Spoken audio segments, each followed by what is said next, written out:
What is your American dream? My American dream is to always feel that we can be ourselves and be accepted being different. That's my American dream, where we can finally embrace differences, accept differences, and include differences.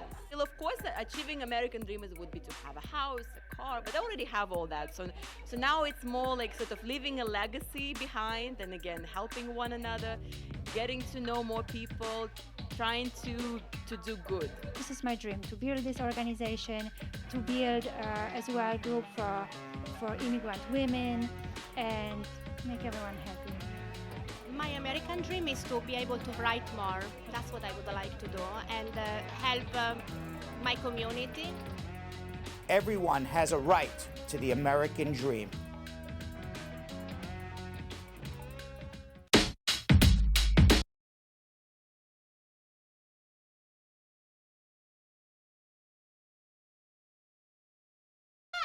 If you're gonna be like that, Groundhog Sam.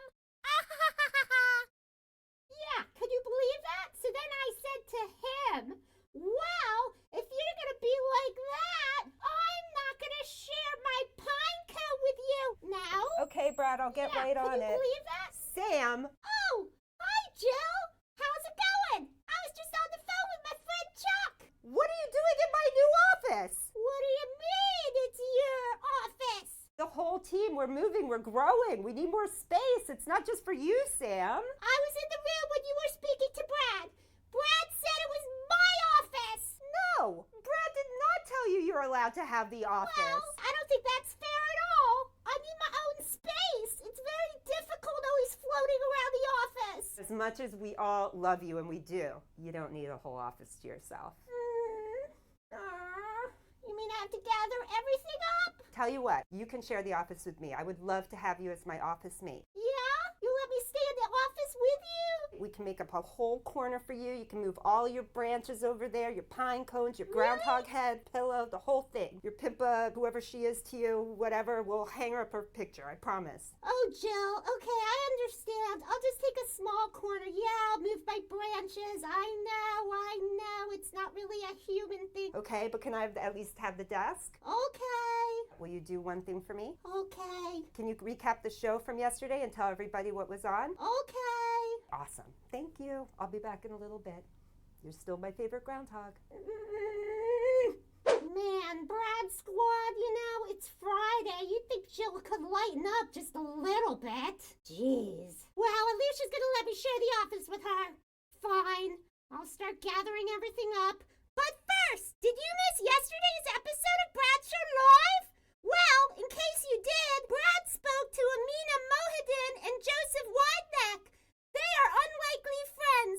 Amina is not a Trump supporter, but Joseph is, and they met in Austin, Texas in 2016, right after Donald Trump was elected president. It was an anti-Trump rally where Joseph showed up wearing his MAGA hat and his proud to be deplorable sign. Well, Antifa didn't like that, and they surrounded him. And what happened? Little Amina jumped in there, protected Joseph, and now they're really good friends, which goes to show that even people on the opposite sides of the political spectrum can get along. It was really a beautiful interview with a really good message. Opposites really can attract, just like me and Prairie Dog Pimpa. Now's the time you've all been waiting for! It's time for Brad's Show Live, starring Brad Bernstein with co-host Belgium Kim and Yonathan Yo-Yo Elias. Enjoy! Happy Friday, Brad Squad! See you Monday! I gotta gather all this up now. Jeez Louise! Oh, wow.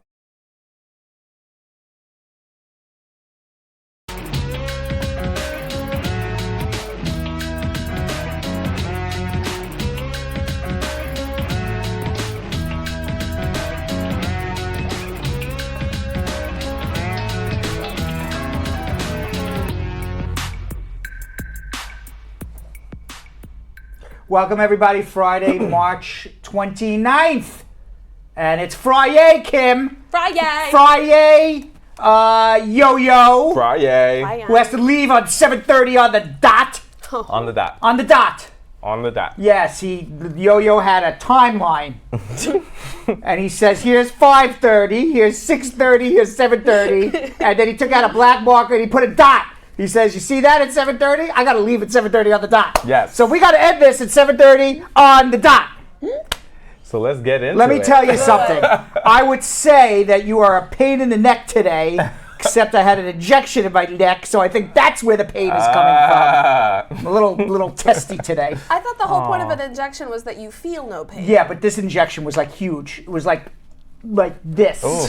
Okay, and it's like thick as a cucumber. If anybody remembers what the cucumber looks like from Wednesday, it was a thick cucumber injection. So when is the pain supposed to stop? I don't know. I just don't know. I really want to just start crying. Tamika.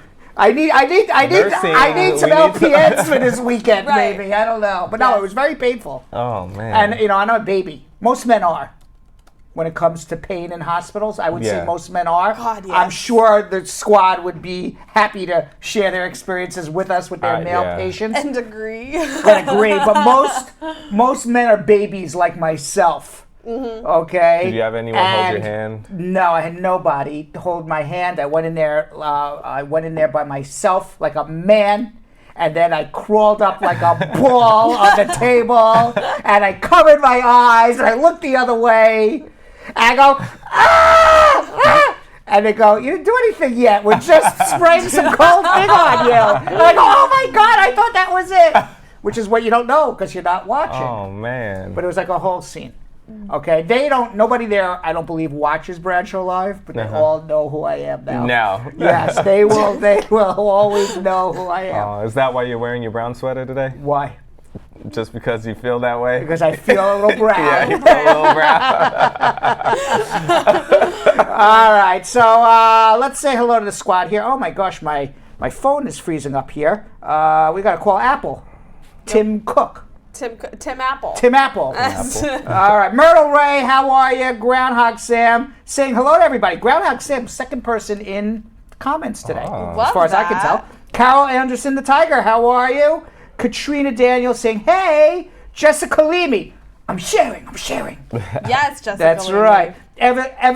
Evangelist Forrest, how are you? Squad up. Willie L. Williams. Demba Sal joining us as always, not general, she always joins us. Abigail Taylor Watson, how are you? And Myrtle Way, Deion Watson, Jeff Bosey, who I see on Facebook is promoting the hell out of his, I don't remember the exact day, but if he wants, he can leave it in the comment. His show. Hey. His comedy show. He's a funny guy. When do we start seeing returns from that? Because I feel like his comedy career is really thanks to us. I feel like Bradshaw Live really jump-started him and convinced him to start doing He was a funny guy. Nah, we don't need anything. We just wish him the best of luck. It's fine. We don't need anything. Just let him be friends with us, all right? So when he becomes big and famous, he could say, exactly. Yeah, I remember that small little show, right? That's true. Let's see, who else we got here? Dawn Harriet, how are you? And Janet Brown. We have low viewership today, generally on Fridays. But you know who's right in there? Back it up, Ricky. Shanique Myers on YouTube. Back it up, Ricky, saying TGIF. We are all up with that. Woo. Beverly Ford, a guy by the name of Yonathan Elias. I don't know who he is. You ever hear of that guy, Yo-Yo? No. No. Okay. Well, Yo-Yo, that's you. Come on. Yes. All right. Ruth Ann Marlin, Angela Rawlings, how are you? Mamadou Barry, Sammy S., and also a lady by the name of Kimberly Moore. Woo, woo. Yeah, well. She's the best. All right, so since we have some low viewership. By the way, today, please join us a little later. Let me take you through the show. I have about 75 pounds of news here. We're going to go through as quickly as we can. We're going to be answering your immigration questions. Anna Azcona is going to be joining us down from Miami with That Just Doesn't Make Any Sense. And then Belgium Kim, she has a contest. I don't know what the contest is yet. She has about 20 pounds of questions in there. I those got cards. my own pounds of questions. Right. I don't know what the contest is actually. I know that Yonathan and I are going to play a game. Oh God. I want you to know. I think we were in the production studio / social media meeting last week, and we were talking about what we were going to do for the show, which is how we do this. Right. And I came into the meeting. I was a few minutes late, and I said, "Okay, what's going on?" Blah blah blah blah blah blah blah. And everybody filled me in, and I said, "I just want to say one thing: no more games." Why? Because Yonathan beats me all the time. My ego. I've never beat him ever. I feel you're cheating. I'm definitely not cheating. But the funny thing is, I hope that my siblings are watching this because they say the same. They hate playing games with me because I always win since we were kids. No. What's up, y'all? Samhar, Elias, Hanok, Maron, Delina, Wintana. Don't I always win? They all say it. Let's see. I'm gonna wait for the comments. Yeah, they're not watching right now. They're not watching right now. All right. So what games do you beat them in? Any games, Taboo, Monopoly, Anything. card games. Monopoly? Yeah. My sisters used to play Monopoly with me. My me. older sisters used to play Monopoly, and then I would, when I was a kid, and then when I wasn't looking, they'd always steal money from the bank. Ooh. And I caught them, and they're like, no. And I remember that. Oh yeah, I remember a huge fight, and I caught them for like years. I played Monopoly with them, and I'm like, I keep losing. Why? Wow. And then I found out they were stealing money from the bank. That is some Cardi B level hustle right there. What the hell? I'm like, I wasn't looking. All of a sudden, they just grab a whole bunch of 500s. Isn't that serious? It was terrible what they did to me. Wow. I mean, and you still went to support last night? Did you go support your sister? Yeah, well, yes, I did. But that was 40 years ago. So anyway, Belgium Kim, Yonathan Yo-Yo Elias, we got a lot to do here. So why don't you tell everybody how to share? And most importantly, we have a new theory. And Belgium Kim's going to tell you that new theory about watch parties on Facebook. But why don't you tell everybody what to do?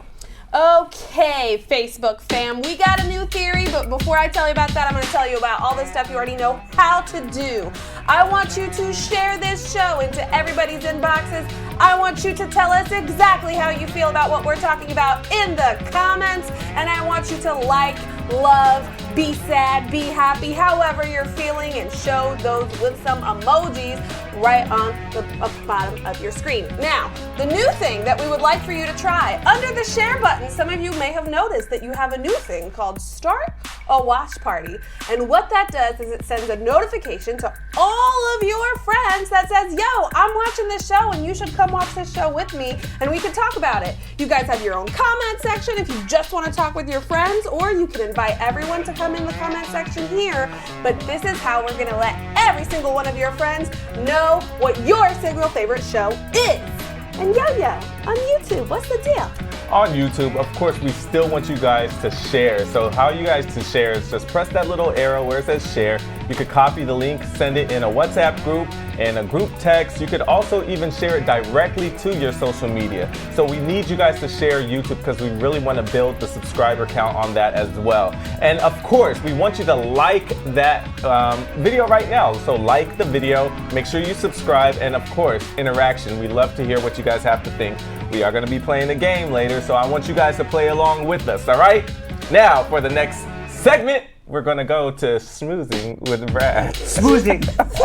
Schmoozing. Schmoozing. Schmoozing. Schmoozing. I don't know why you can't have the I have a lot of...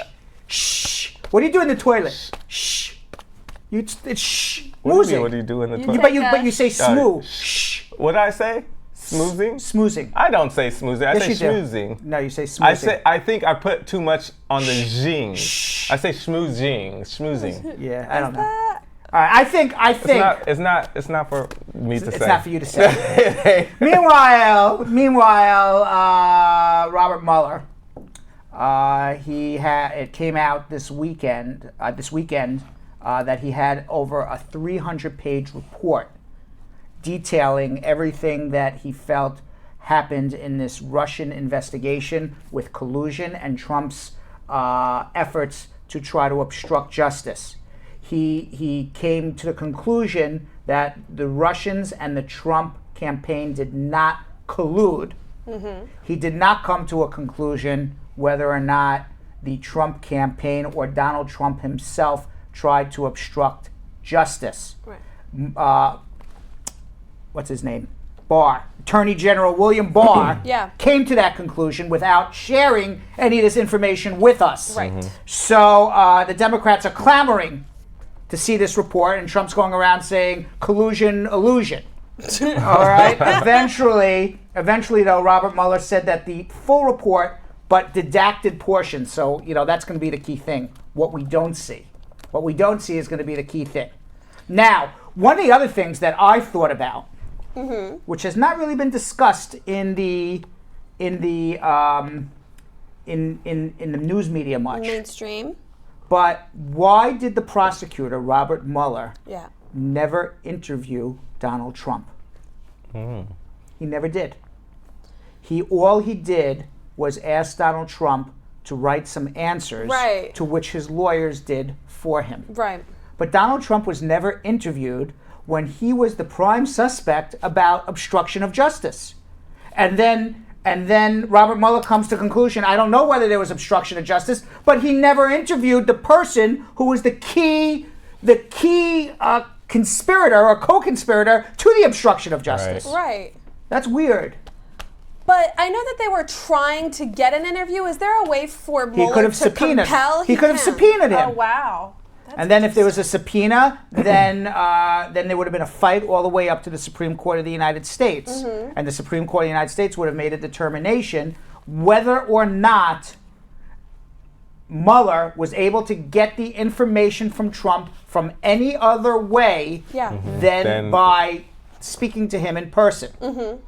And I think the reason why ultimately he didn't do it was because Trump's team kept giving him answers. Right. But ultimately, unless you put the person right in front of you, you will never get the right answer. Right. And I've never seen ever for a grand jury testimony where the key co-conspirator is not even at least interviewed. I mean, Trump could have said, I plead the fifth, but then he would have admitted to a crime. Right. So he would have had to have Wow. moved forward. Meanwhile, Donald Trump said next week he wants to close the Mexican border, period. So if you're vacationing in Cancun, you can't come back. What? If you need to drive across the border to go to Walmart, you can't come back. When questioned by reporters in Florida, Trump said it could mean all trade, all commerce, everything. We will close it for a long time. I'm not kidding around. Now, So wait, that's real? yes. Now, then the president doubled down on his comments in a series of tweets today. He said, the Democrats have given us the weakest immigration laws anywhere in the world. Mexico has the strongest, and they make more than $100 billion a year on the United States. I don't know if either one of those statements are true.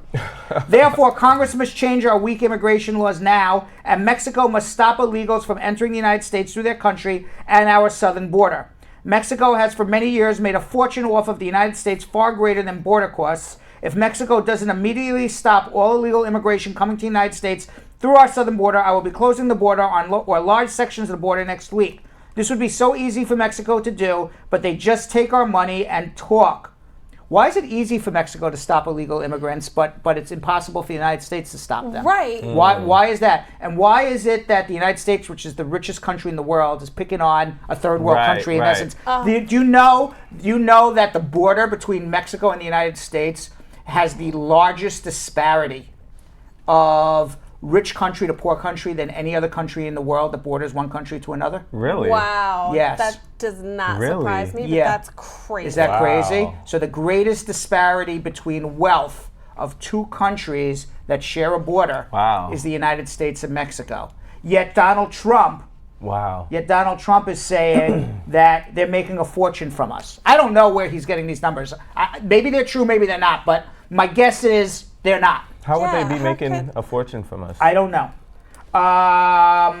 This would be so easy for Mexico to do, he says, but they just take our money and talk. A senior Homeland Security official on Friday suggested Trump was referring to the ongoing surge of Central American families crossing the border from Mexico. They're not crossing the border from Mexico. They are appearing at a border crossing and applying for asylum, as the United States is supposed to accept their case under Hague treaties that have been signed for decades. Meanwhile, Donald Trump is asking for Adam Schiff, the head of the House Intelligence Committee, the chairman. That's what he is, the chairman of the House Intelligence Committee, to step down because he accused Donald Trump of collusion, and he went on multiple television stations over multiple days and weeks and months and years saying Trump's a liar, he's a thief, and he's a colluder. And Trump says because Mueller says he didn't do it, Schiff should now step down. As a matter of fact, all of the Republicans on the House Intelligence Committee wrote a letter publicly during their committee meeting and read it out loud, saying that this man, Adam Schiff, should step down because he accused Donald Trump of being a traitor and therefore he could not do his job. Adam Schiff shut off their microphone. Wow. And then did his own speech, which I thought was pretty good, so I'm going to read a little bit of it. Okay. I probably don't read it as good as Adam Schiff, though. My colleagues may think it's okay that the Russians offered dirt on a Democratic candidate for president as part of what was described as the Russian government's effort to help the Trump campaign. You might think that's okay. My colleagues might think it's okay that when that was offered to the son of the president, who had a pivotal role in the campaign, that the president's son did not call the FBI, he did not adamantly refuse that foreign help. No, instead that son said he would love the help of the Russians. All true. You might think it's okay that he took that meeting, the son. You might think it's okay that Paul Manafort, the campaign chair, someone with great experience at running campaigns, took that meeting also. You might think it's okay that the president's son-in-law also took that meeting. And you might think it's okay that they concealed it from the public. Wow. You might think it's okay that their only disappointment from that meeting was that the dirt they received on Hillary Clinton wasn't better. Because if it was, they would have colluded with the Russians. Absolutely. You might think it's okay that when it was discovered a year later that they lied about that meeting and said that it was about adoptions. And you might think that it's okay that it was reported that the president helped dictate that lie. I don't. Later, Schiff said, you might think it's okay that the president himself called on Russia to hack his opponent's emails if they were listening. You might think it's okay that later that day the Russians attempted to hack a server affiliated with that campaign. I don't think that's okay. And finally, Schiff said, now I've always said that the question of whether this amounts to proof of conspiracy was another matter. Whether the special counsel could prove beyond a reasonable doubt the proof of that crime would be up to the special counsel. And I would accept this decision, and I do. But I do not think that conduct, criminal or not, is okay. And the day we do, and the day we think it's okay, is the day we look back and say this is the day that America lost its way. So I thought that was an excellent speech, and that speech is going to go down for a very long time. And I think ultimately Schiff is going to come out on top, and it's ultimately history is going to show that Trump was a thief. Absolutely. And maybe he didn't collude with the government with the Russian government to rig the election, but certainly the Russians were helping him. Yeah. He knew it. He took that help, even though there was no agreement for the Russians to do it. And my bet is that there's a lot of shady financial stuff between Trump and the Russians that has not come out yet, in which the Southern District mostly is still investigating. Absolutely. That's my 2 cents on it. But I have no idea for sure. Meanwhile, in Michigan, Trump is feeling it, and he started to mock people who are coming to the United States to seek asylum. Oh my God. In Grand Rapids at a Make America Great rally. This is what he thinks makes America great. Trump said, you have people coming up, and they come out, and they all met by their lawyers. Glad he didn't mention my name. Right. How dare And they say the following phrase, I'm very afraid of my life, I'm afraid for my life. Okay, first of all, that would be the worst legal advice ever. That's all you have to say is that phrase. All my clients would be denied asylum. Really? Yes. Well, it's a good thing that Trump is not an immigration attorney then. And then I look at the guy, because Trump is there interviewing this person, because he's looked at all the people on the border. And then I look at the guy, and he looks like he got out of the ring. He's the heavyweight champion of the world, the president said to the laughter of the crowd. He's afraid for his life. It's a big fat con job, folks. Wow. Now, I wish Trump would actually look at the photos of the people who are coming. It's mostly women, mostly children. Wow. Not some big fat guy. Lawyers are not meeting them at the border to tell them what to say because they don't have access to lawyers. That is who is coming. Yeah. Okay? I don't see any heavyweight champion of the world People with their coming for families. asylum.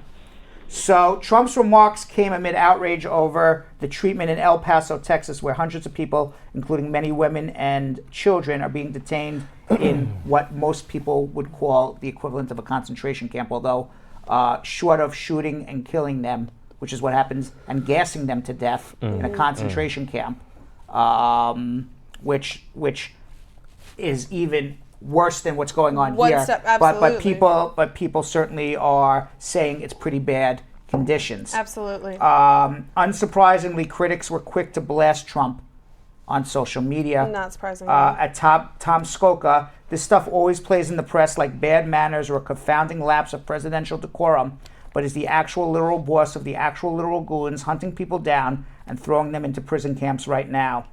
Bree Joy says, big fat con job. Sounds like Trump just found his new campaign slogan. The con ends in 2020. Americans deserve so much more. Let's see what else is happening here.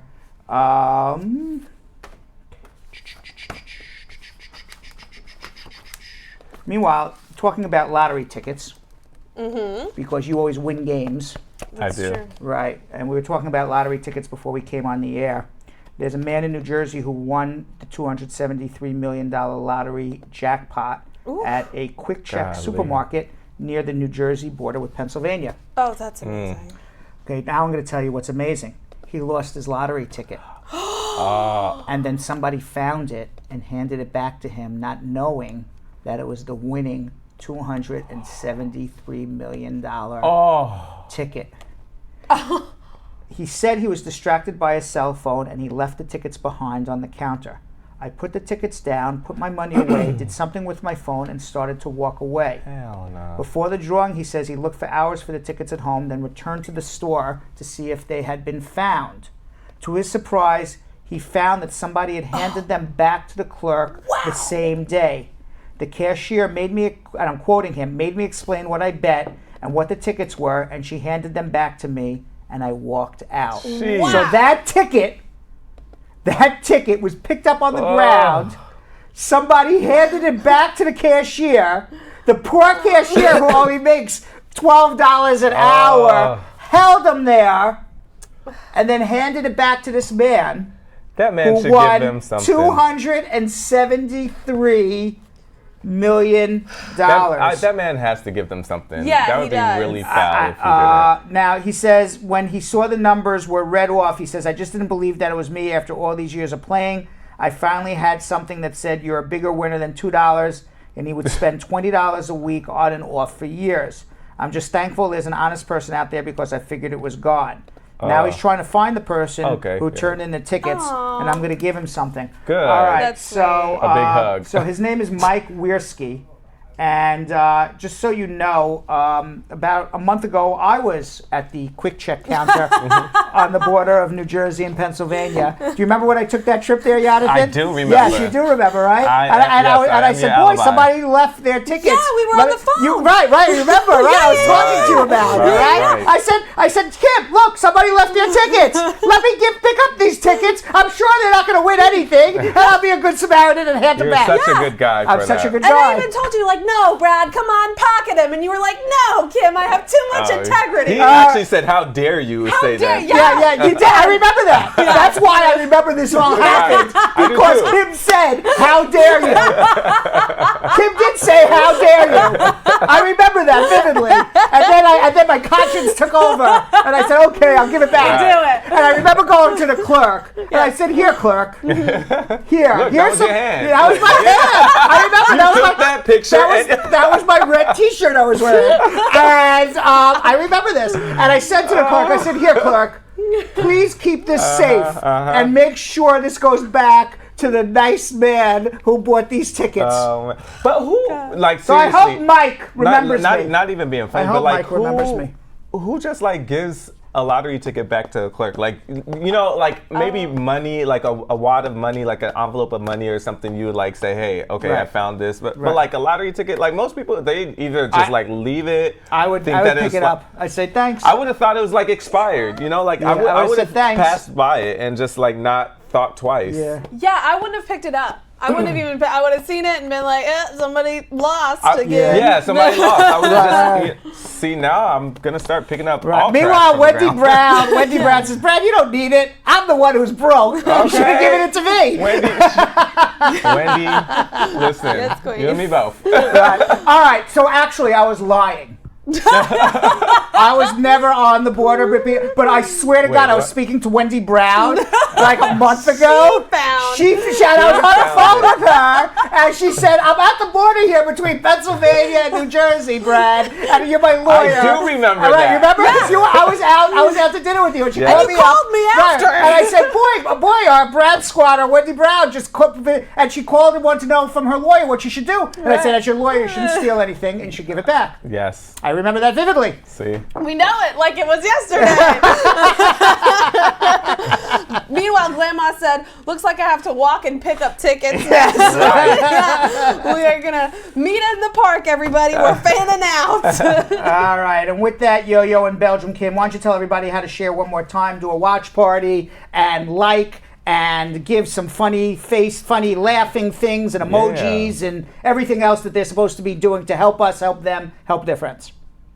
Absolutely, everybody. All right, on Facebook, what we need you guys to do right now is share. Share. So you already know how to do it. Just press that little arrow where it says share, and you can share it to anybody's page. You can share it in a group, but most importantly, we want you guys to share it in an inbox, so as a private message. But there's a new thing that we want you guys to do right now, and it's start a watch party. So there's a button where you can say start a watch party, and when you do that, it will share to your page, and you can comment and talk crap and do whatever the heck you want with all your friends in just your little watch party. So you'll be holding your own show, but what it really is doing is really putting us out there. So we want to make sure that everybody gets a chance to see this show, just in case they need some help, because we want to help people. All right, and also like, love, smiley face, mad face, sad face, whatever you're feeling emotion-wise, show us what you're feeling on the emoji right under the video. And also interaction, we want to hear what you guys have to say. Like I said, we're going to be playing a game later, so we want you guys to participate with us because it's so much fun. We're a family.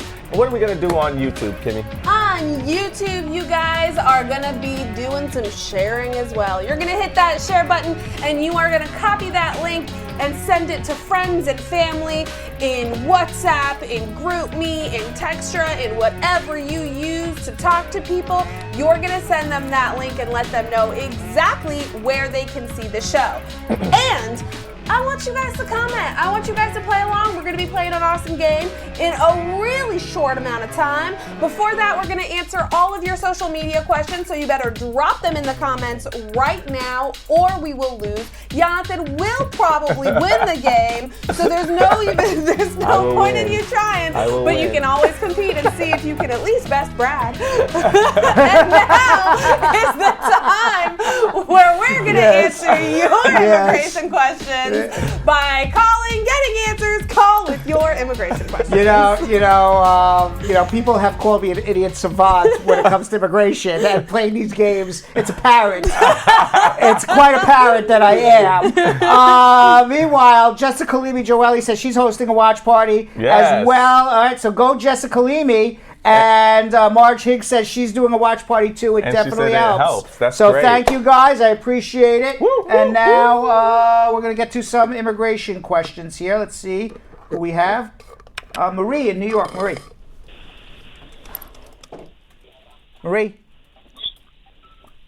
Hello? Hi, Marie. How are you? Okay, I'm fine. Good. Yes, I have a question. Mm-hmm. Like, if I'm working a private job, right? But I just got the job because I got sick sometimes last year and was in the hospital, so I didn't pay any tax for last year. Right. But I just got a private job now, and I'm just gonna start paying tax maybe like every 3 months, but I'm not paying tax as yet because I'm not working for a long time now. You're an independent contractor. Huh? You're an independent contractor. You're describing yourself as an independent contractor. Yes. Right. Yes. So if I want to file for my husband in Jamaica, how would I go about doing that? We file for him now because you're not going to need to give an affidavit of support till next year. Because the affidavit of support's at the end of the case, not at the beginning. So all you need to do right now is file the I-130, and then at the end of next year, you'll have your taxes for this year done, and hopefully they're sufficient to support him above the poverty level. And the year before, you'll explain you weren't working because you were in the hospital, but I'm sure you have tax return from the year prior. And hopefully the totality of circumstances shows that you can support your husband. And if not, you could always get a second affidavit of support. But in the meantime, file for him now. We'll worry about the affidavits of support next year.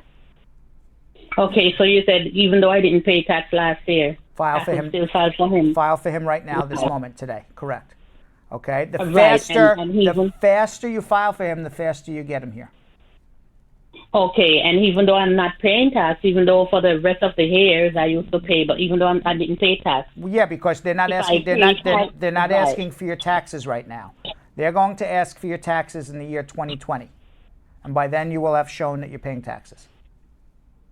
Okay, because I heard like you have to be paying tax for 3 years straight. You have to, and then in 2020, which is over a year from now, or a year from now, you will have to give an affidavit of support.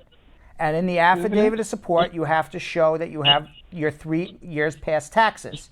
Now, you will show taxes for 2019. You will not show a tax return for 2018, but I'm sure you will show a tax return for 2017.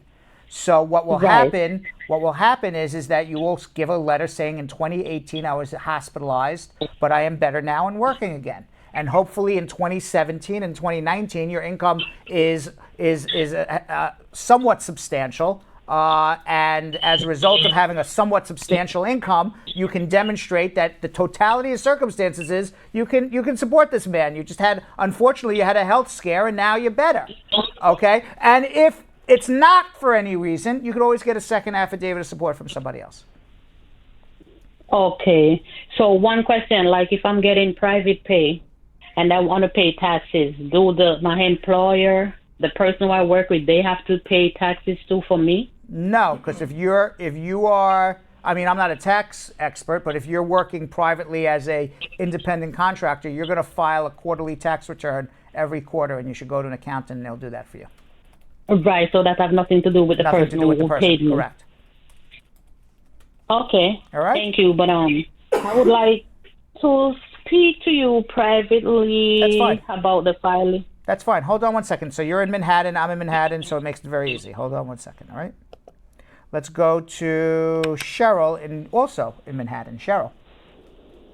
Hi. Hi, Cheryl. Hi, Mr. Brad. How you doing? My question goes like this. For people who are having a really hard time getting their papers and so on and so forth due to the political system here right now, I'm talking about immigrants who are having just a hard time adjusting or applying, or they're caught up because they never had a visa, what have you. Do you recommend that they just go home and have someone file for them from there? No.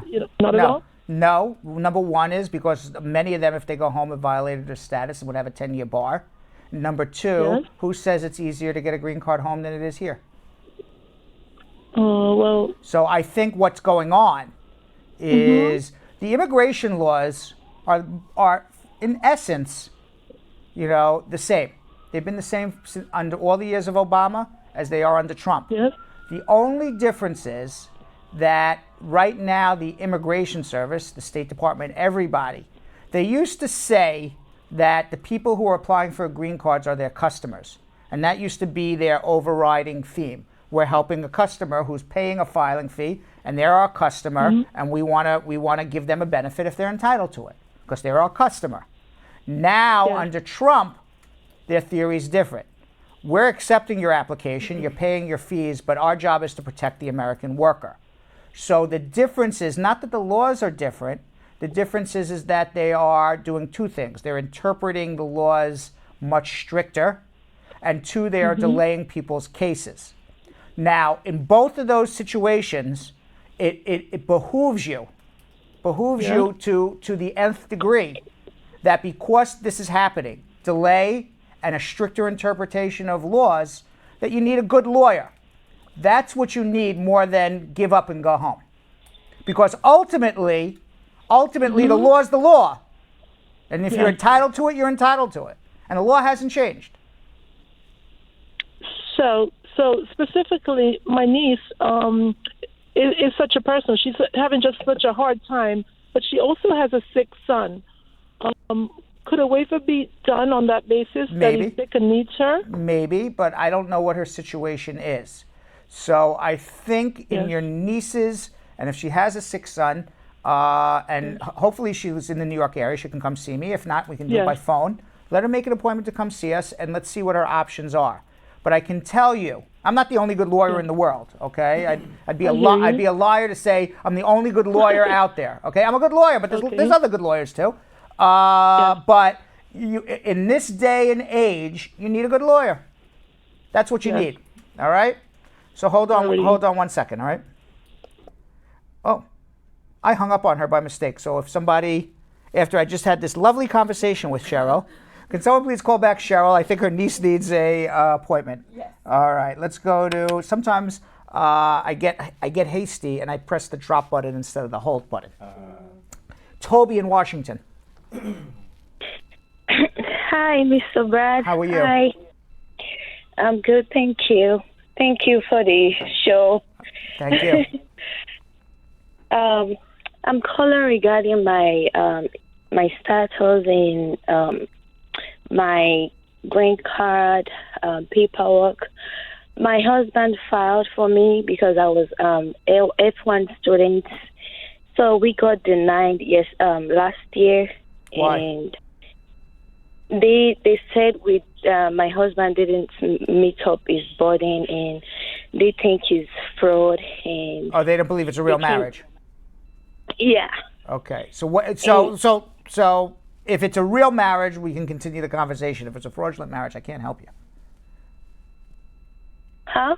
I said, if it's a real marriage, I can continue this conversation. If it's a fraudulent marriage and they're right, you're screwed because once. Oh yeah. It's okay. Yeah, okay, fine. Okay. So now, what have you done? So they said that we have to appeal. So no, don't appeal. No. And first of all, if you ever watch our show on a day-to-day basis, you'll see, Yo-Yo and Belgium Kim go out on the streets and they do this, bratified marriage type of, thing. And, that's, we kind of have fun on my name. But it's really a Stokes interview they give people on the street. And you see all the time that people who are in real marriages fail. And then these real marriages of American citizens, if they actually went in for a green card, the government would say you're in a fraudulent marriage when they're not. So you don't appeal because an appeal takes years, and what you're appealing is that they made a bad decision. But if in fact you screwed up the interview, they didn't make a bad decision, they made the right decision, you screwed up an interview. So then at that point, it's faster, easier, more efficient just to refile again and do a better job at the next interview. All right? So that would be my advice, but again, I'm not going to tell you to do that till I see the decision because I want to see what the decision is.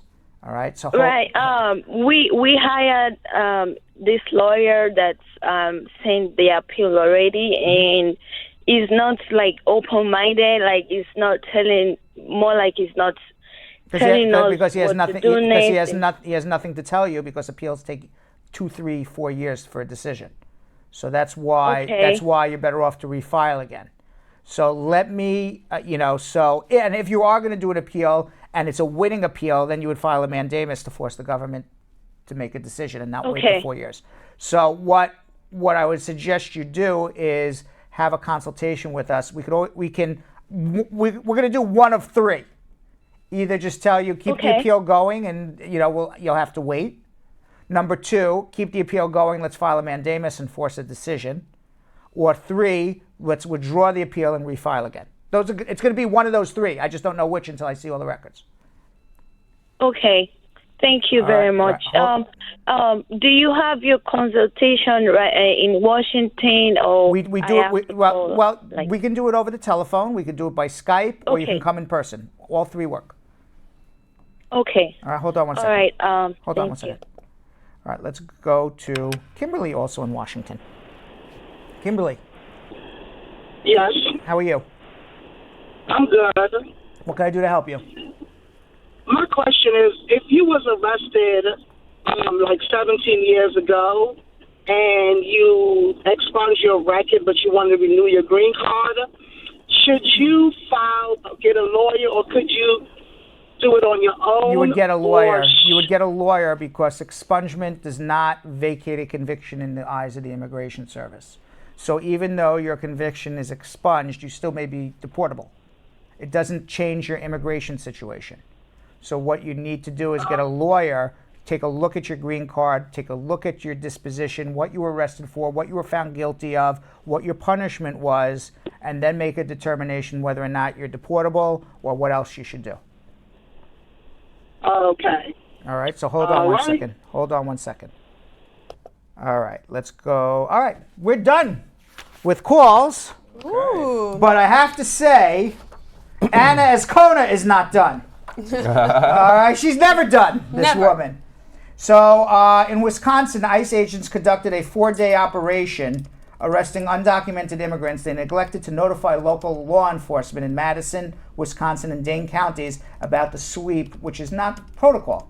So ICE had agreed to tell the local precincts the location, time, and date of the ICE arrest, as well as the crimes of those that they detained, but they never did. 39 of the 83 people who were arrested by ICE had no criminal record. So Anna Azcona has something to say about this, and this just doesn't make any sense. Hey friends from the Brad Show Live, I'm Anna Azcona. ICE agents conducted a 4-day operation to arrest undocumented immigrants in Wisconsin and didn't notify anyone about this. I wonder if this is because Madison and Dane County are welcoming immigrants into their city and are leaning towards being called a sanctuary city. ICE did not inform the local police of the town, and U.S. Representative Mark Pocan believes they purposely left out Madison and Dane County when notifying Wisconsin's law enforcement about this 4-day operation. This resulted in 83 arrests, 20 in Dane County, and 39 of them have no criminal record. ICE officials said they were only arresting criminals, but how do you explain the 39 arrests with no criminal history? Which, by the way, there were some handwritten notes supposedly trying to notify the law enforcement about this 4-day operation. Really? A handwritten note? ICE, come on. You guys know better than this. A handwritten note, this is not the way to contact a county's law enforcement department. U.S. Representative Mark Pocan said he will file an appeal because ICE has not responded to many of the questions being asked and he is not getting any answers from them. So let's see what's going to happen with this. I just don't understand how ICE keeps getting away with breaking rules, not following proper protocol, and still getting away with so many arrests. And people are not doing anything about this. People need to stop the Trump administration and put a hold on this and make sure they do the right things. What's worse is that these immigrants fear ICE, so it's not like they're going to stick up for themselves. A lot of them don't even know their rights. They don't even know they actually have a voice and can speak up, but they're afraid, so they don't do so. Anyways, that just doesn't make any sense, and I hope the 39 that were arrested with no criminal record get a chance to defend themselves, because this was apparently supposed to be an arrest for only criminals. We live in a free country, right? But sadly, only those with power in this country are the ones that are free because they seem to be the ones to get away with everything. Peace. All right, thank you very much, Anna. I wish I could comment on what she said, but we didn't get the volume through our... we didn't get the volume, but I will watch later and I'll comment on Monday. Yeah. Okay, so with that... So with that, we have 2 more callers. Awesome. And then we're going to get into something we like to call social media check-in. Let's just deal with our callers quickly. Jesse in Fort Lauderdale, Florida. Jesse. Hello. How are you? Hi, Brad. How are you? Good. What's going on? Well, I filed VAWA last year because of my abusive spouse and whatever. But he seemed to have, gone to counseling and stuff like that. And I think we're going to try and work it out. Awesome. So I was wondering, if the petition that I filed, if I should just let it stay, because well, you can let it stay, but you can't have 2 adjustments pending. No, I don't have the adjustment pending because he's a green card holder, so I only filed for the I-360. All right, so then he also has. Yeah, you refile a new I-130. I would withdraw the VAWA case.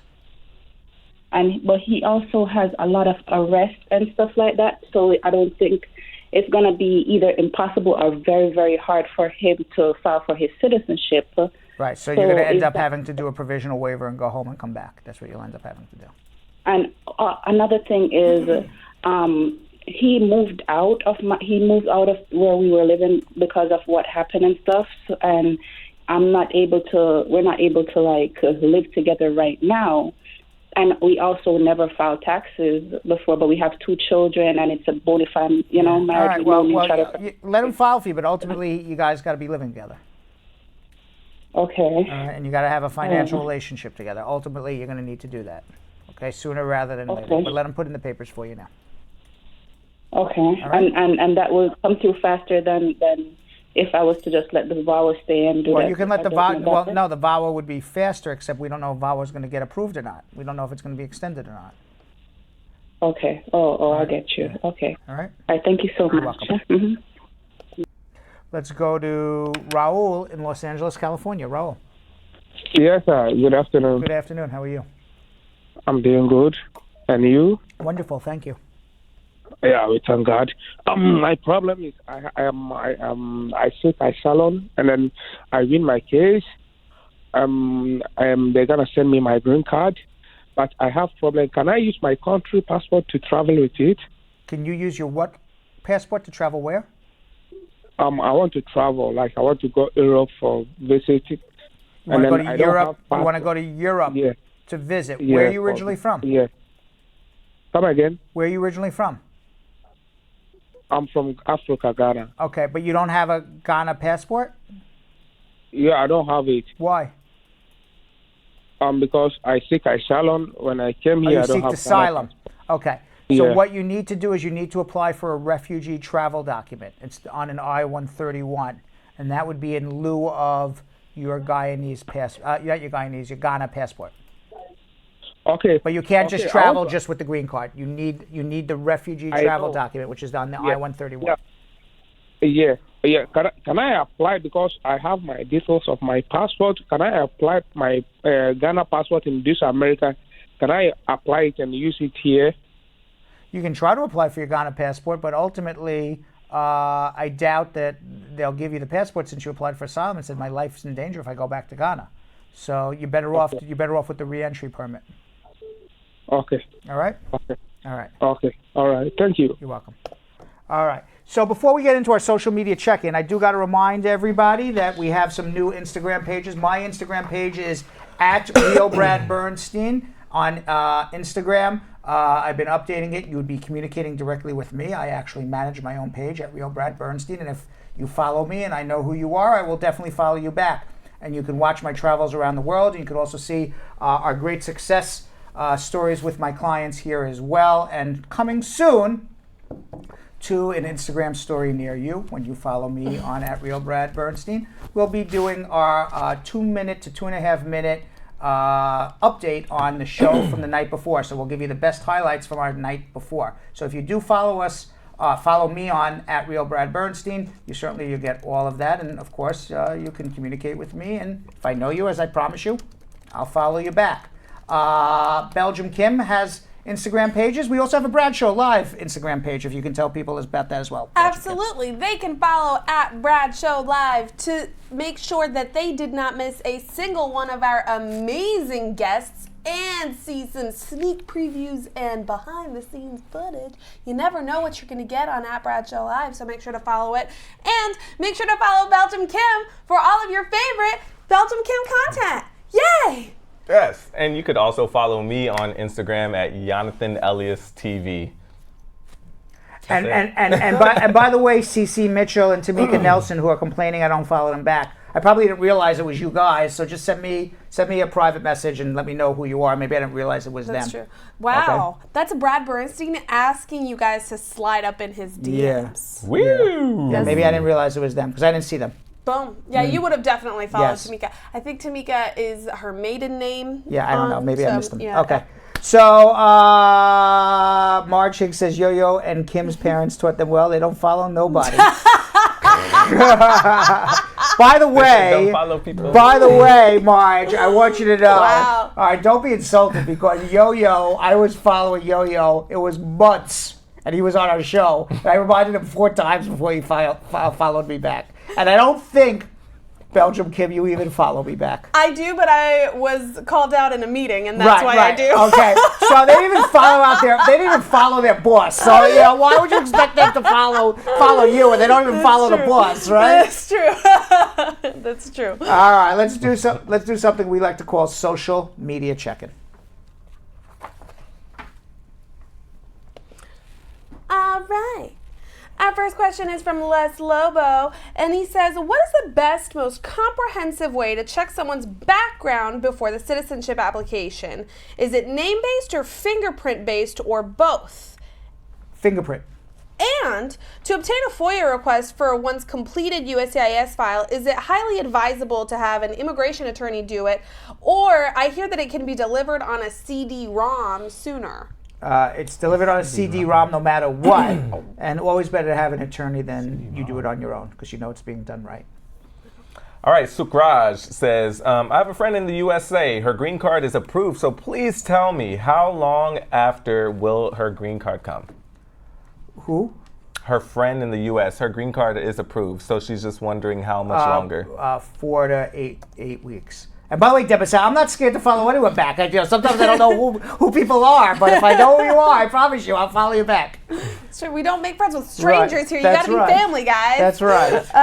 Tanette D on Instagram said, how long does it take to file for someone over 21 by a U.S. citizen? The papers have been in since 2012.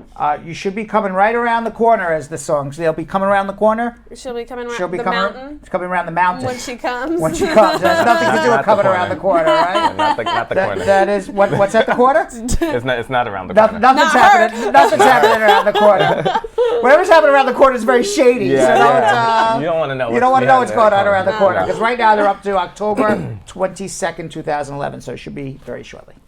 Also, in the comments, I would love for everybody to put in their Instagram as well. So just list your Instagram, and everybody can follow whoever you want to follow. You know, it's the Big Brad Squad. So that's a great idea. Yeah, you're the best. Oh, thanks, man. You're the best. Thanks. You know what? I'm going to put in mine right now. There you go. There you go. You're so Look at smart. that. We got Brad actually live commenting. Brad Wow. Bernstein. That's why they pay him the big bucks. I just did it. Awesome. Yeah, everybody put yours down as well. Now we have one from an anonymous viewer saying, good afternoon. Question is, if the USCIS revokes someone's case, what can the person do to move forward? I'm not in the United States. Why did they revoke it? We need to know that. Need to know this information. It wasn't. They didn't revoke it because you did something good. So I need to know the bad that was done so we can fix it. Or maybe you didn't do anything bad, but they think you did something bad. I was about to say. It's one of the two. Is there a case? I mean, there's lots of cases. There's lots of cases. There's lots of cases where you did absolutely nothing wrong and they revoke it anyway because they say you did something wrong. So what happens if that is the case? We have to get the record, see what they claim was done wrong, then speak to you, and then you say, yes, that's what we did wrong, and then maybe you need a waiver. Or you say, what the hell are they talking about? I never did that. And then we got to figure it out and how to fight it. All right. We've got a question from Ruth Ann Marlin, who said, what should be your eligibility category on your EAD when applying under VAWA? Is it the CO9 or C31, and what's the difference, if any? What is the DOD? I'm just looking at everybody's Instagrams coming across now. It's what should be your eligibility category on your work permit when you're applying for VAWA? Is it the C09 or the C31, and what's the difference? Your C9 is because you filed a VAWA and an adjustment simultaneously. You didn't get the VAWA approved. So the C9 means that you're getting your work permit based on a pending adjustment application. The C-31, the law says that after your VAWA application is approved, you are entitled to work permission whether or not you actually file your adjustment. That would be under C-31. I always tell people file the VAWA and the adjustment simultaneously so you can get your work permit immediately. Other than that, if you just file the VAWA alone without the adjustment, you're going to wait 2 years for the VAWA to get approved before you can even file for the work permit. So that would be the C-31, waiting for the VAWA to get approved, versus the C-9 that you're going to get based on adjustment and VAWA.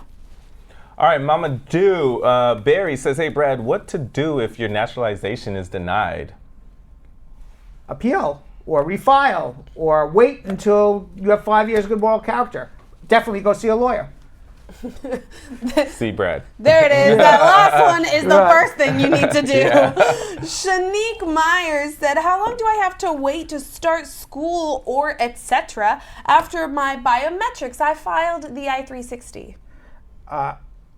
You can start school whenever you want. Fantastic. Right, and I neglected, what I neglected was to say what my Instagram was on YouTube. But I can't write on YouTube for some reason. Maybe Groundhog Sam can give my... I can do you can do it? Okay, I can't do it. I don't know why I can't write on YouTube. I was trying while I was... Well, Thank you. Good thing you have employees to do that for you. That's great. Right. All right. All right, our That's next why we one. get the big Yes. Right, right. Our next one comes from Sammy S. Says, who do I write the check out to when paying for the I-130 petition for my mom? Department of Homeland Security. We've got a question from Tanisha who said, hey, Uncle Brad, my friend was granted a student visa but couldn't afford to go to school, so she just came here to visit and then went home. However, she came here and actually had 2 babies. That's not, 1 second. No. My friend got a student visa. She couldn't afford it, so she just decided to come here and visit, and in the process had 2 babies. Right, exactly. Okay, all right. She came to visit and go home. However, she came here and had 2 babies. So either she Yes. was already pregnant with All the right, 2 all right, babies. all right. Let's hear the rest of this question already. Now she wants to go back to school here. Do you think the consulate in Jamaica is going to grant her another student visa? She's worried. Do you think she's going to have a problem? Remember when I laughed at the beginning of the question? Yes. Where do you go? My friend got a student visa, and she wanted to come visit here because she couldn't afford it. And I go, ha! Wait. But then I have to laugh more because why in the world would the U.S. Embassy give you a student visa, you come to the United States, you don't go to school, you stay anyway illegally or out of status, you give birth to 2 U.S. citizen children, and then decide you want to go home and get a student visa to come back again? That is a recipe for disaster if you go home. Damn. Yeah. All right. That's a damn. That is a damn. Damn. Maurice Parker says, can somebody from the next state be your joint sponsor? Yes. We've got a question from Diana who said, if someone is a citizen and has a 14-year-old child, what should I do for her to become a citizen, and how much do I have to pay? If she has a green card, you file the N-600, and I don't remember what the filing fee is, but it's the N-600. All right, this is an update from Mamadou. Remember, the naturalization was denied. So the naturalization petition was denied after 7 years delayed and never received a denial notice. What's my option? Please help. Thank you. You do a APA claim or a de novo review in federal court, but you're not going to refile this citizenship again unless they are 100% wrong in denying your citizenship. But if you were entitled to citizenship and you never got it, you're going into federal court. Don Harriet said, can a brother who's a U.S. citizen file for another brother, and can that brother put his 6-year-old daughter on the filing? Yes and yes.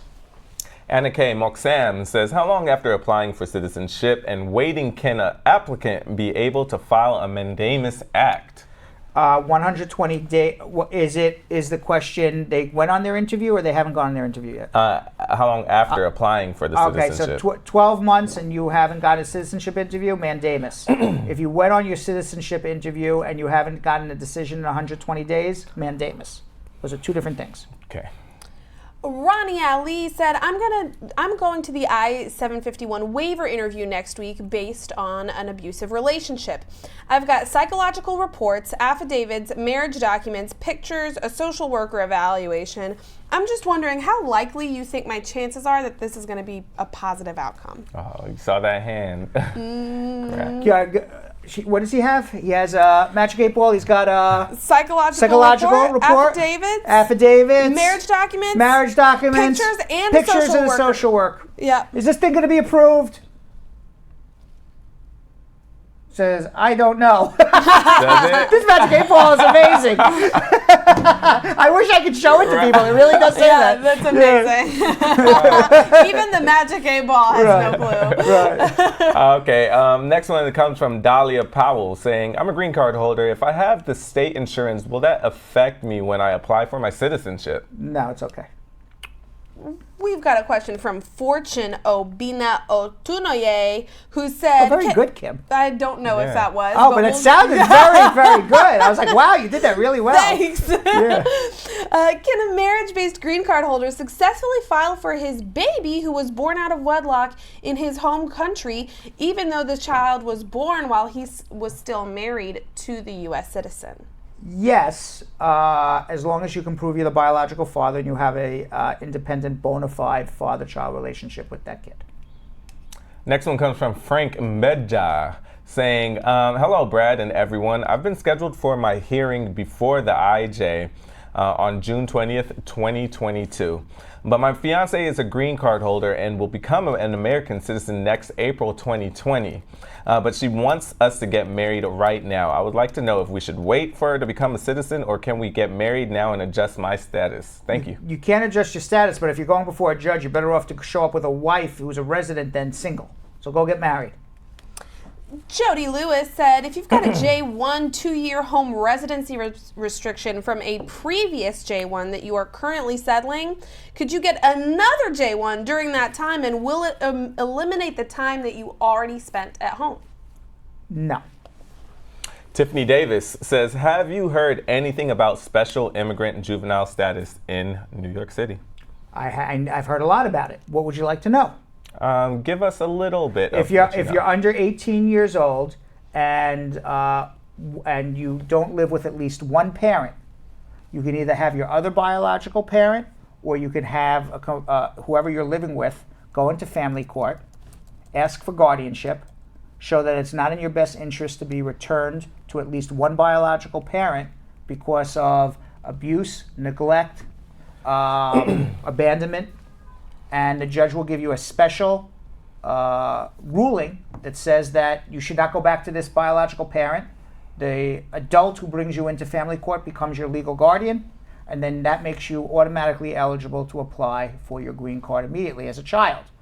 You were able to do this between 18 and 21 as well. Recently, the Trump administration ruled, they made a very narrow ruling, at least the Department of Homeland Security says that you have to be under 18, although the definition of a child is under 21 in every other type of application. So those cases are on appeal in federal court at various stages, but certainly under 18, yes, 21 is iffy. If you go by what the definition of a child is, it's under 21. Trump says child's under 18, but that's not what the INA says. Whew, that was detailed indeed. Thanks, How's that? Brad. Laddie said, I just got married on Monday. How long should I wait to put in my paperwork? And do I have to do a medical?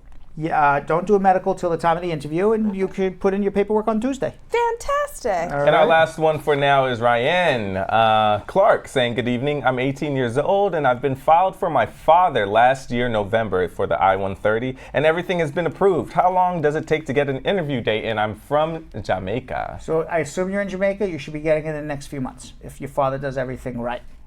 Nice. And with that was our last social media question of the week. Yeah. But it's FRI-YAY. Which means it's game time on Brad Show Live. FRI-YAY game time. Belgium Kim is going to test Yonathan and my abilities to sniff out real or fake news. Yonathan has won every time. I think we tied once. You tied last. We tied. I'm coming closer. So let's test everybody's abilities. According to Belgium Kim, there's no way in the world that I will be winning. In real or fake news. Oh, nice. We got that. Okay. Okay. Our very first headline of the day. Now I'm going to give you a headline, and I'm going to give you like 1 or 2 bullet points so that you guys can really. Are we allowed to ask any questions after that, or you're sure, not going to? Yeah, you can ask questions. Oh, You can ask questions. Okay. Oh, we can? Yeah. This is like a new thing. We make our rules up as we go along. That's right. This is my game. I get to choose. All right. Drunk with power, y'all. Okay.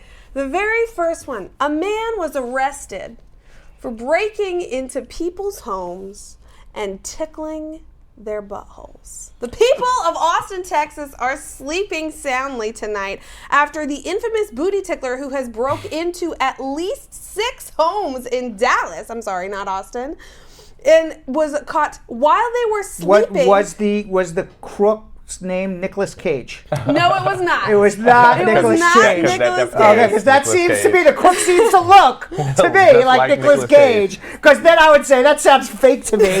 That Nicolas Cage flew all the way to Austin, Texas to break into somebody's home and tickle their butt. Okay, so we spoke with Richard Nays, who lives near 3 of the booty ticklers victims' homes, and he told us, "Fam, I slept on my back every day. I can finally sleep on my stomach again." He has been breaking in under the guise of being a homeless man when he was actually found to be wearing over $4,500 worth of Yeezys clothing. Fake. There's no way that's news because, first of all, if somebody's sleeping in bed, you would hear somebody walking in, and most people are in clothes, although some people sleep naked, but most people have some sort of clothing on when they sleep, which means they would have had to pull down their pants and get the finger in near the butt, and you would wake up by then. So, Jelly Bean has been very convinced that it's been a feather has been the tickling weapon here. I don't know. This just sounds really strange. I say fake. I'm going to say true.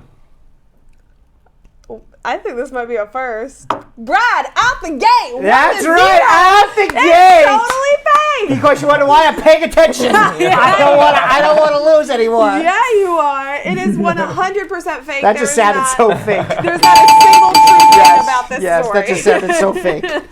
All right. How many are we playing today? We have 6, so I'm thinking. Oh, so it could be a tie. It could be a tie. Okay. All well, right. So if it's a blowout at 5, then we stop. Yeah. And you'll save it for the next game. Yeah, exactly. All right. 1-0 Brad. 1-0. But who's counting? Brad, as long as it's 1-0 Brad. So a 19-year-old. By the way, Tamika, I said go back and listen. I said most people sleep in clothes, but not everybody. Oh. I didn't say everybody sleeps in clothes. That's true. Right. That's true. It's also there's a lot of logistical things that would just make that. That was the first thing we thought. It's like, do you not wake up before someone gets that close to you? Yes. Also, that's not a ticklish part. Like, you can't be tickling buttholes. Whose butthole is ticklish? Right. And there's a lot of weird people out there. And then you'd be like, yo, babe, I'm sleeping. Maybe tomorrow, right? You don't turn around and see some random. Right. Like, No, that would be so terrifying. A 19-year-old Missouri man has just been arrested for spiking his coworkers' drinks with LSD. He had all of his coworkers drop acid at the Enterprise Rent-A-Car in Missouri, in St. Louis, Missouri.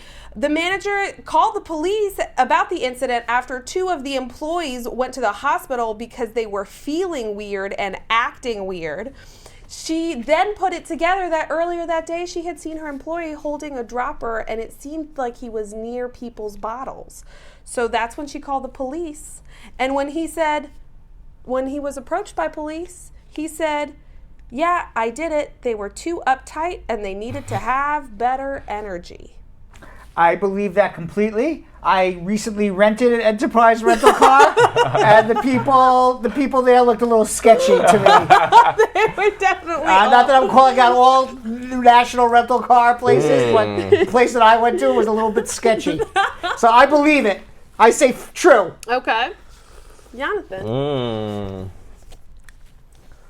I'm basing it on my last experience at Right. National Rental Car. They were obviously tripping I am not basing it on anything in the story. Let's say. You heard Enterprise and LSD. And That's you're right. like, that tracks. That's right. I say true. You say true? Yeah. I'll say fake. Are you doing that to play the game? Yeah. Yeah. Ooh, you better be careful. Fake. 2-0. 2-0. Da da da da da da da da da da. Jonathan is playing the smart. He knows his job's on the line. He's like Possible raise. Yes, Jonathan's like I better dumb this down. Let's take one for the Possible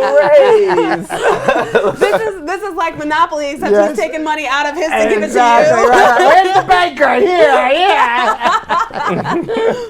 Here. Okay, in the same vein, there are 2 altar boys in Spain who have just lost their post as altar boys because they put weed in the censer burner during Mass and attempted to get the entire church high for Mass on Sunday.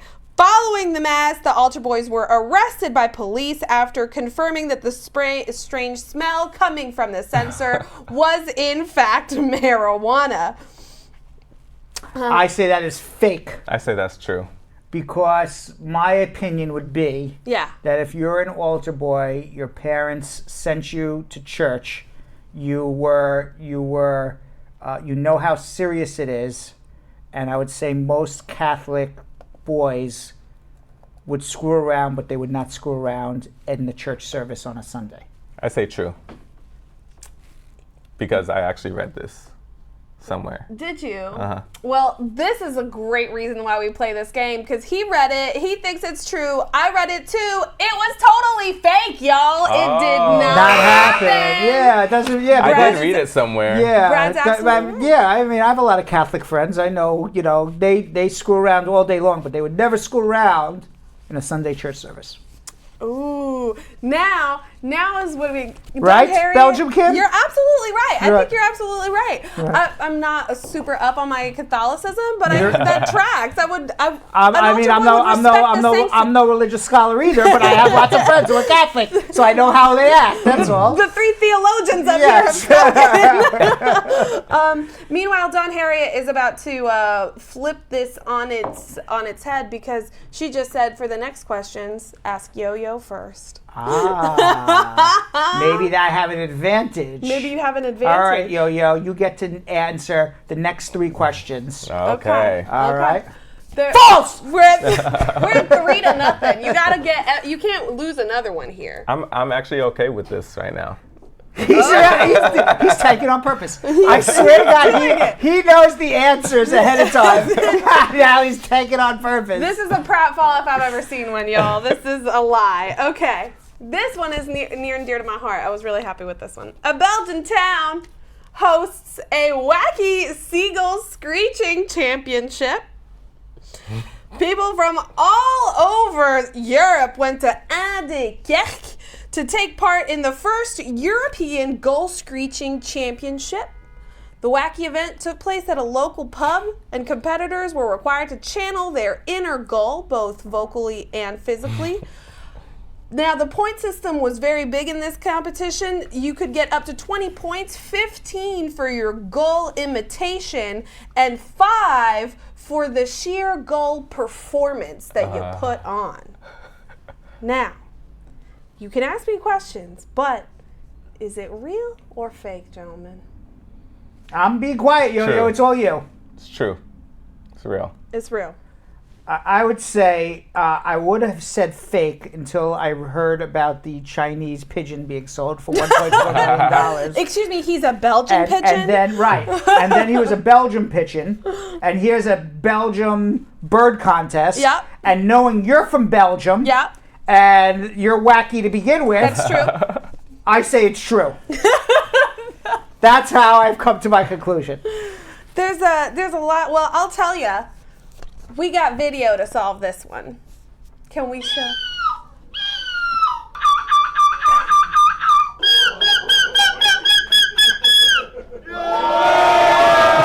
the crowd goes wild. But it was people, not birds. Completely true. It was completely true, though. It is a but I thought it was birds seagull. No, it's people doing the seagual. They are doing a Oh, I didn't even get the story right, but I still... you still got it. Still got it. All right, 4-1. 4-1. Wow. Yeah. Oh, you're killing me. All right. Real or fake? Yeah, Lisa Blink saying, Yo-Yo, this isn't you. Yo-Yo's This is taking it. me. Everyone thinks you're taking it now. No. Yeah. How? Right? Like, I don't. Yo, Everyone thinks you're taking it. Is this real or fake, gentlemen? A Japanese food stall is being staffed entirely and run entirely by an adorable little Shiba Inu dog. Right there he is. His name, he is a, we don't know his name, however, he runs the Dog's Sweet Potato Shop. It's a stand. People come in, they pay the dog money, and they can get their sweet potato out. Every sweet potato is about 90 cents a piece. And who would steal from the dog? And you said he's the only one running it? How does the dog know it's 90 cents? He's the only one running it? It's not a he. It's the only... It's the only thing? Yeah, it's the cashier. Yeah. I say, well, I won't. Wait, so he has no other employees in there helping him? None. Oh, his name is Ken Kun. Sorry. His name is Ken Kun. He has... True. Fake. Is that fake. Final answer? Mm-hmm. Final answer? All right, ladies and gentlemen, we're starting to kind of get a game. It's 4-2. My birthday. Because it is absolutely real. Okay. Let's see the video. Mm-hmm. We want the video. If it's true, we need video. Absolutely. There's no video or picture. It didn't happen. Boom, boom. Oh, puppy. baby. So the sweet potato stand has been run on the honor system, where people just come in and they drop the 90 cents into a little bucket. And since putting the puppy there, they're getting even more business. Now, this was also near and dear to our hearts because Shiba Inus are a Japanese kind of dog, and one of our very own in this office, David Moreno, has the cutest little Shiba Inu you've ever seen. That's him. Look. That's Simba. So there you go. That's a fool? Yeah. I didn't know he had a dog. Look David at you Moreno? learning about your employees. He brought it into the office. I don't want to know if I was even here that day. The guy works for me for years. He never tells me, hey, Brad, I bought a dog. Yeah. I fucked that, Moreno. Yeah, you do. All right, what else? Yeah, you do. All right, so do you guys see how salty Brad gets when he starts to lose? He's lost the last two. And That's right. He's like, let's move through these. Let's move through these. Come on. Chop, chop. Okay, for the possibility of, it's the possibility of a tie, right? No, it's 4-2. I win, you win regardless. But I'll give you. We'll. This is 2 points, so we either tie. Oh goodness. Oh. All right. It's not worth 3 though. Yes. I'll use my sword with my left hand. We'll make it an even fight. Right. You have no arms or legs, sir. You have no arms or legs. Merely a flesh wound. Merely a flesh wound. You're just a stump. Yeah. Okay. We obviously just recently watched Holy Grail. Yeah. So, real or fake? The MTA, not the MTV, the MTA has unveiled new designated seating for commuters who look like they're about to snap. In a move touted as a major victory for the rights of New Yorkers and New York public transportation passengers who are having a bad day, the MTA just unveiled designated seats. For too many years, the NYC MTA has failed to meet the needs of scowling riders, repeatedly muttering under their breath. But today, we're excited to announce that individuals about to blow a fuse will be offered seats where they can have a second of peace. False. Like, you guys ride the train. You don't see the need for this? I've never seen it. I ride the train and I've never seen it. They don't even care about getting the trains on schedule, leave alone they're priority seating for people who had a bad day. Right, exactly. Well, but that's my thing. The MTA puts Band-Aids on things, so instead of fixing the things that make the commuters angry... Then I'll say true, too. No, see, I'm trying to go opposite of you. All right, fake. I'm saying fake. I never see that. I'm keeping fake. Brad Bernstein's absolutely right. It's I knew it was fake. I mean, I ride We the train. are the champions, my friend. Take your victory. Brad has beat Yo-Yo in the end. Dun, dun, dun. This is the first time in the history of this game that you've come out That's with right. a real clean victory. I am going to walk out of here whistling Head zippity held doo high. Yeah. Zippity doo dah.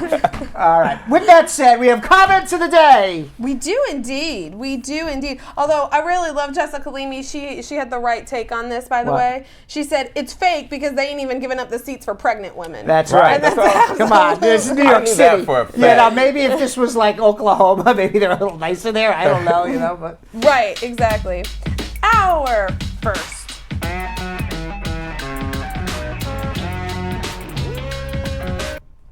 Our first comment of the day is from Angela Rawlings, who said, "What a great way to end the week with Brad." Yeah. That's right. Nice. I like that. Me too.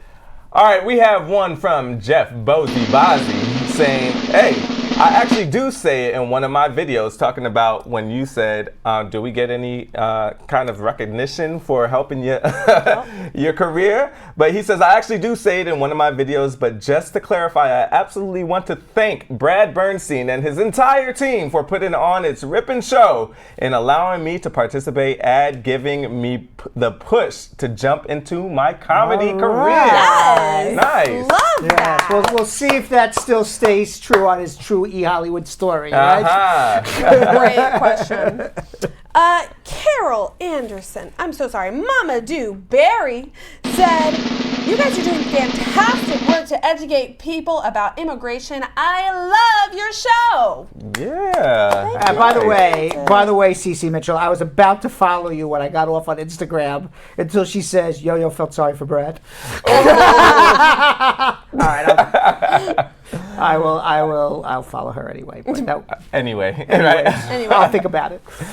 All right, y'all. So we have one from Carol, the Top Cat Tigress 2 Anderson, saying, Brad, the Brad Team show makes me feel so calm and peaceful. It's positive vibes, positive energy, informative to watch. That's why I spend my time to watch it. Love you guys, my family show.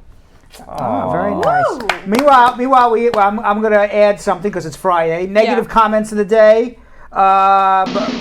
Negative comment of the day goes to Abigail Taylor Watson. Brad, you dipping out, leaving us too early, and you were absent from class yesterday. Oh, calling you out. Everybody's calling me out, right? Second negative comment of the day goes to Sandra Salinas. Why leave it so early? Wait, Unique Terry also has one. Yeah, she has one. What's her negative comment of the day? Unique Terry. Wait, you gotta wait for the drum roll. Yep. Drum roll, please. Negative comment of the day. Now my loneliness starts. The show is about to be over. Oh. I got one more positive, though. Oh, we have a positive Yeah, one? I got one more good one.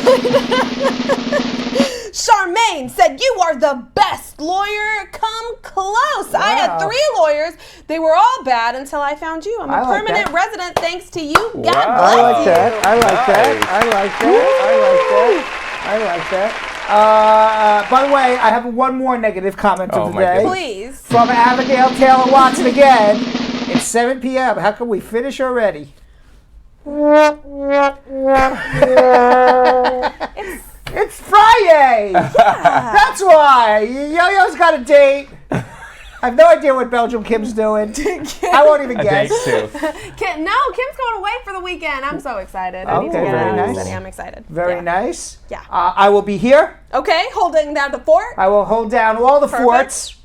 I will be taking my bed out here in the office. 24 hours a day living here. Wow. Groundhog Sam will be climbing in. Whoa. I And thought you said no groundhogs in your bed. Yeah, by the reason we didn't have a lot of immigration questions today, so that's true. You know, so I knew we had to end at 7:30 on the dot. Yep. So I cut the schmooze short, thinking we were going to get a lot of questions, and I wanted to make sure it wasn't. You guys want to start your weekend, so I guess we'll start ours too. Have a great weekend, everybody. We'll see you Monday, and we will give you some extra time on Monday, right, Yo-Yo? Yes, the day before I leave for Puerto Rico. All right, so Monday, 2 hours and 20 minutes minimum. Ooh. Whoa. Yes. Okay. Yes. We better start on time then. Yes, we better start stretching. Time. Yeah, we do. We better eat our Wheaties this weekend. Oh, yeah, I'm going to have a lot of Wheaties. Yeah, while you're just holding down the fort with Sam. Me and Sam here. In your cot. Yes. In your office. In my cot in my office. Perfect. As a matter of fact, I think Sam's going to want to probably film something with me and him living here for the weekend.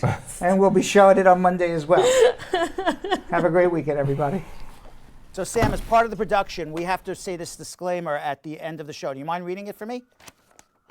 Okay, but you know, Brad, I have to do everything around here. It's bad enough I've got to remember everything that happened on the episode from the previous day. Forget it. I'll do it. The proceeding was information only and not specific legal advice. Consult an attorney about your individual situation. Prior successful results do not guarantee a similar outcome in the future. To make an appointment with the Spar and Bernstein law firm located at 225 Broadway in New York City, call 1-800-529-5465. That's 1-800-529-5465. Easy to remember, 1-800-LAW-LINK. That's 1-800-LAWLINK. Once again, make a call to 1-800-529-5465. And of course, link up with the law offices of Spar and Bernstein, located at 225 Broadway on the 5th floor. If I were you out there, make the call, make the link, make the connection, make it Spar and Bernstein. 1-800-LAWLINK. That's 1-800-529-5465. And now, conveniently located in Hartford, Connecticut on 1 Congress Street. Visit us in Connecticut or in New York at 225 Broadway. That's 1-800-529-5465. 1-800-LAW-LINK. 1-800-529-5465.